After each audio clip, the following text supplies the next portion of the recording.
Now, I guess this is a day, a morning, that many thought would never come.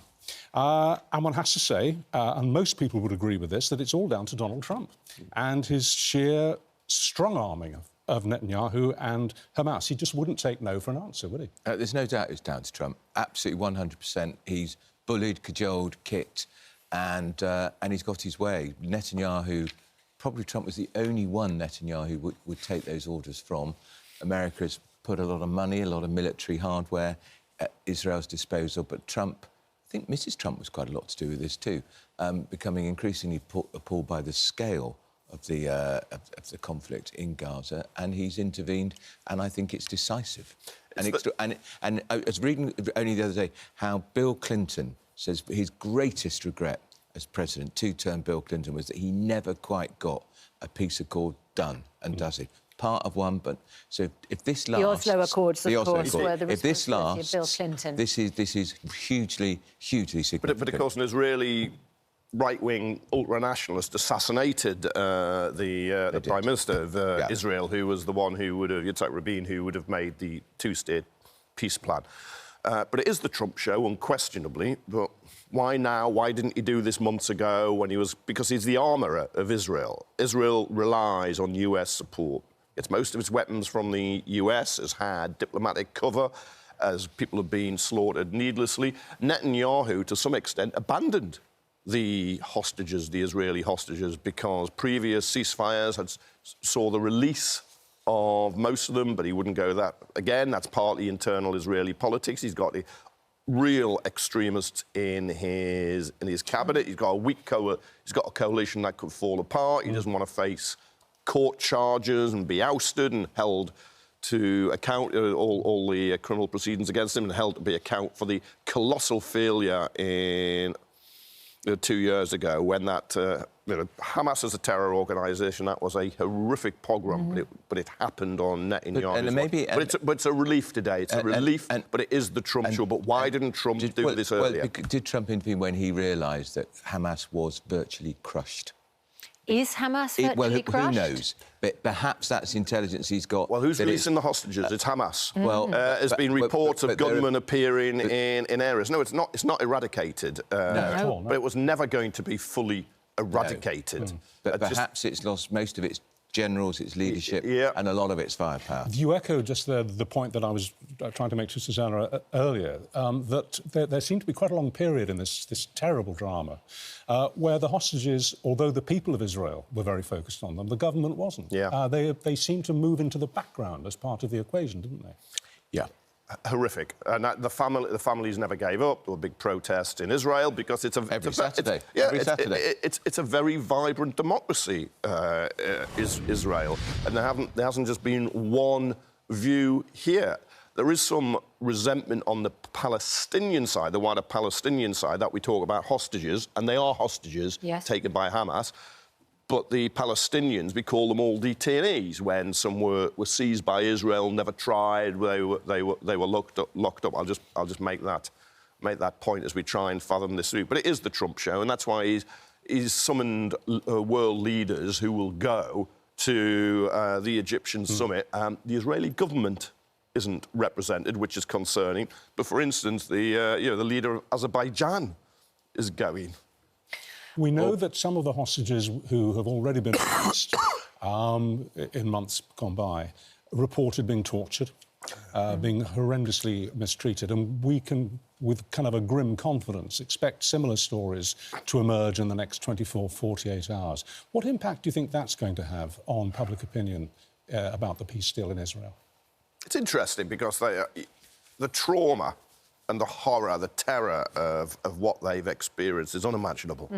If you've been underground for 2 years, you may have been mistreated, you may have been in danger from the munitions, the explosions of your own side. They're going to come out in a really frail physical and mental state. And how many of them suffered injuries, have lost limbs? We've seen that before.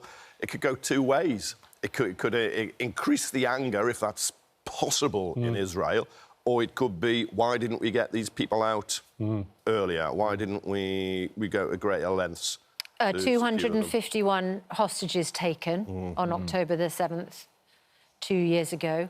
148 have been returned in the 2 years, but 83 have died. And today, the last remaining 20 living hostages will be returned. And as we're talking to you, we're seeing images from Hostages Square, which is in Tel Aviv. You talk about the fact that Donald Trump should have done this earlier, and it's the Donald Trump show. I wonder what role we played in this, because the Education Secretary, Bridget Phillipson, yesterday told Sky News that we played a key role, immediately knocked down by the American ambassador to Israel, who called this statement by Bridget Phillipson delusional. Well, Mike Huckabee, as you say, the US ambassador to Israel, in detail, what he said was, he reposted that clip on X, and then he wrote, "I can assure you she is delusional. She can thank Donald Trump any time, just to set the record straight." And Israel's Deputy Foreign Affairs Minister said that we here in the UK had the opposite, he says, of a key role in the peace deal after recognising the Palestinian state. This is Sharon Haskell. He said that the UK's recognition of Palestine came at a very sensitive time. He thinks it emboldened Hamas to dig in, basically, and that we could have had a ceasefire 2 months ago. So, humiliation. Yeah, and I don't know why she said that, really, because this administration doesn't behave by normal rules. If they see something they don't think it's right, they'll say so.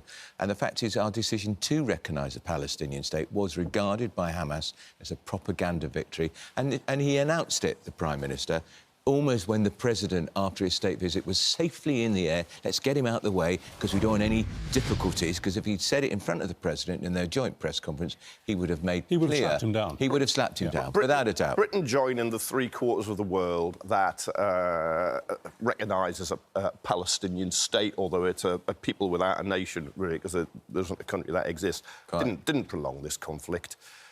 It is the Trump show. What about the timing of the announcement? It's about... Would it not have been better to wait until today? No, but to make that announcement? the position of recognising a Palestinian state has been the position of the Foreign Office under Conservative and Labour governments for as long as I can remember. It was always tomorrow, tomorrow, tomorrow. But as the war dragged on, a whole series of conditions were laid down by the government. If they were met by Israel, which was essentially humanitarian aid was allowed back in, the slaughter ceased, then it would have been recognised later. But if it wasn't, then it was to recognise it now, to put pressure in a very minor way on the Israeli government. But it's the Trump show. She's overstated Britain's position, but we know that Trump wanted everybody to be supporting him, and that's what Starmer has done at some cost. To himself, with only a limited arms embargo instead of a full arms embargo. But secondly, the criticism from Israeli politicians, or I've had conversations with the Israeli embassy in London about government positions, that Britain is a minor player, but it's a player. We're very minor. We're third or fourth rank compared to the US, which is just absolutely the dominant part. Well, Sharon Haskell, the Deputy Foreign Affairs Minister, said the message that the UK government sent Hamas was the message that the longer they continue this war, they will be rewarded. She went on to say, you must understand that when a terrorist organisation is thanking you, you are on the wrong side of history. The UK government made quite clear that, in its view, for what this matters, Hamas would have no part in the future governance of... Right, so we're watching images now. This is the Red Cross bus in Gaza. And alongside it, you can see there the images from Hostages Square in Tel Aviv. This is an absolutely monumental moment. The moment when the hostages, which is what the Israeli government said this war was all about, getting their hostages back. This is the moment. It is underway. The question now is, once those hostages are home, reunited with their family, obviously they'll undergo all sorts of debriefing and they will have to readjust. What happens in Gaza? What happens to Hamas? Part of the deal is that Hamas has to be disarmed. How on earth does that happen?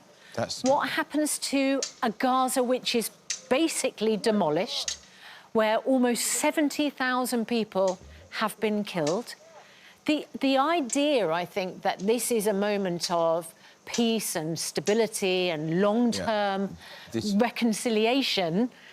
This is probably... It's so fragile. This is probably the easiest step, because the second step, how do you compel Hamas to disarm? How do you compel those Hamas young fighters who've been radicalised, who will hate all of this, and they still want to see Israel removed from the world map? How do you change that hatred? And how do you get Trump to stay focused on it as well? And Hamas have absolutely not committed to disarming. They have been mute on that point. But you know, beaten groups like that rarely do.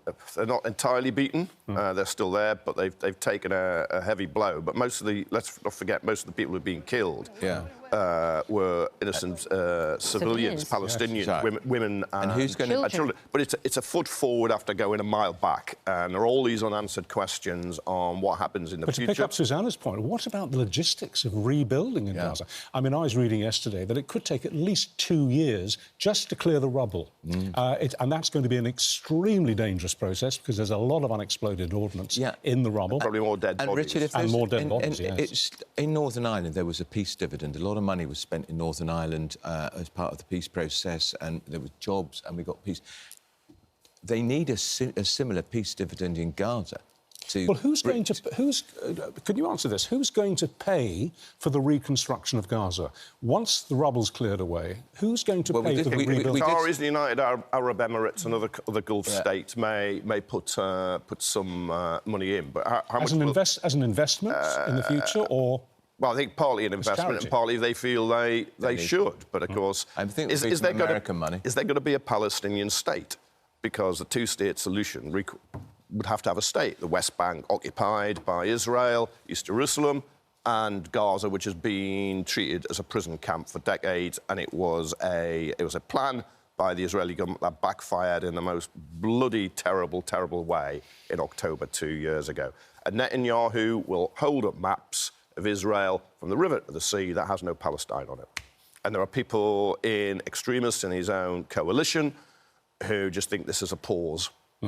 Well, the British government is announcing a £20 million emergency aid package for Gaza today. That's going to fund humanitarian aid, water, sanitation, hygiene to people. So that's just the beginning. 20 million. There's 1.9 million people in Gaza where they were. 20 million is roughly, just out £5.50 each. It's not going to go very far. Yeah, and will Hamas manage somehow to get a foothold in the new government?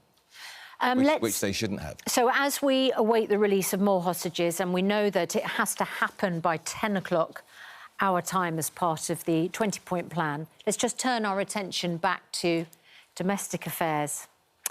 Prince Andrew, I mean, what is going on and how does the King deal with him? So this is the reported email that was released over the weekend.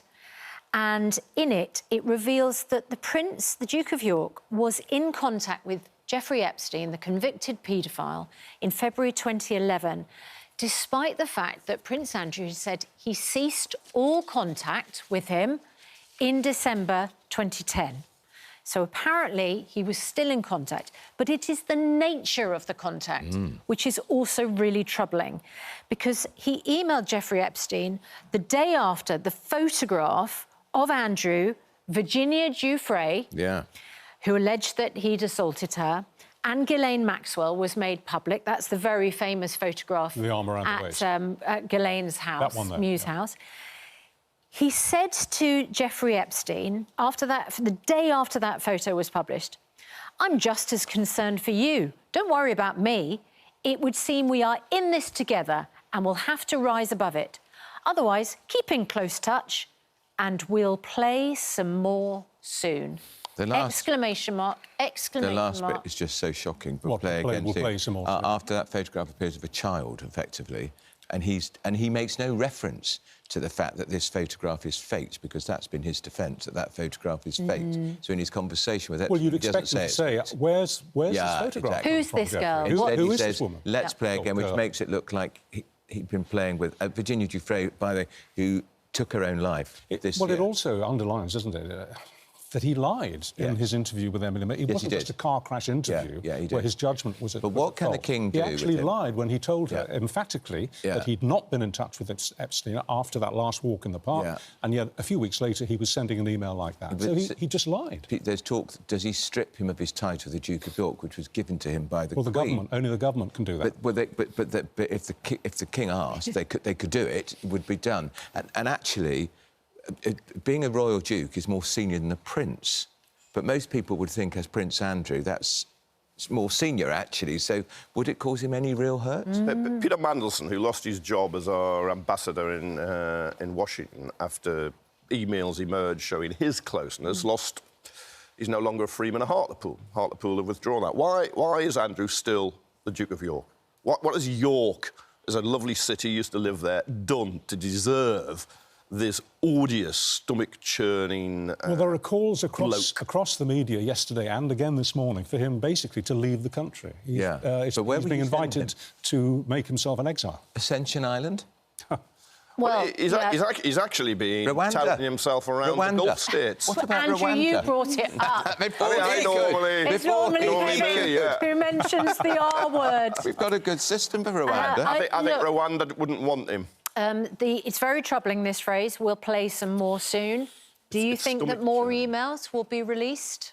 You've got to wonder, but that is stomach churning when you know the nature. He's not talking about playing badminton, is he? We know exactly what he's referring to. It's gross. It's gross. We saw the Sarah Ferguson as well. Posthumously, her diaries will be published next week. Yeah. And by all accounts, there are references to Andrew in there which have yet to be published. Obviously, there are allegations, but they're going to be in the public domain in a few days' time. We'll debate that later in the programme. We'll see you again at 8:45. The IDF reporting 7 hostages transferred into their custody by the According to information provided by the Red Cross, 7 hostages have been transferred to their custody and are on their way to IDF forces in Gaza. Right.